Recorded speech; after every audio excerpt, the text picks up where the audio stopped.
In and around Sarajevo, the gunfire rings an end to several weeks of relative calm.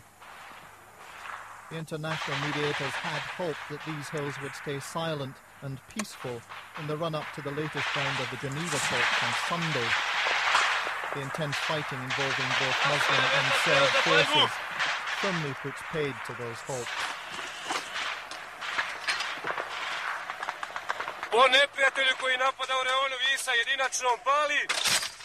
Not only does it provide a bleak run-up to the Geneva talks, but it also bodes ill for the international attempt to bring much-needed winter relief to the citizens of Sarajevo. Fighting was widespread outside the capital too, with reports of heavy clashes around Tuzla. And British troops in the garrison town of Tomislavgrad also came under heavy artillery attack.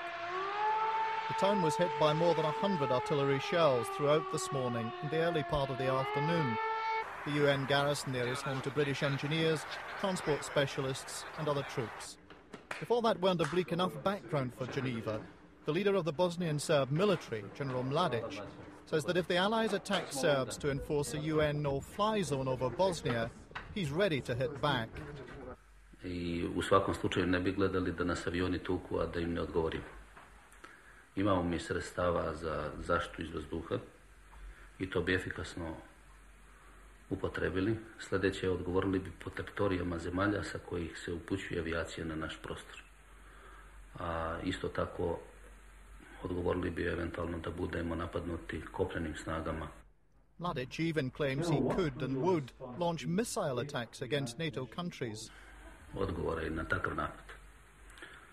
Ima ciljeva dosta u dometu i naših raketa i naše avijacije, koji ako bi se na nas agresija odpočela bilo od koje sile svjetske tukli, mislim da bi njihovim uništenjem bio ugrožen i ovaj kontinent, a možda i malo šire.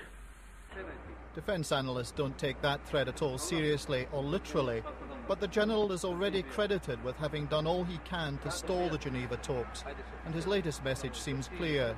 He does have the capacity, simply by virtue of the kind of terrain that Bosnia and Herzegovina abounds in, to make life difficult for any ground forces that might find themselves there.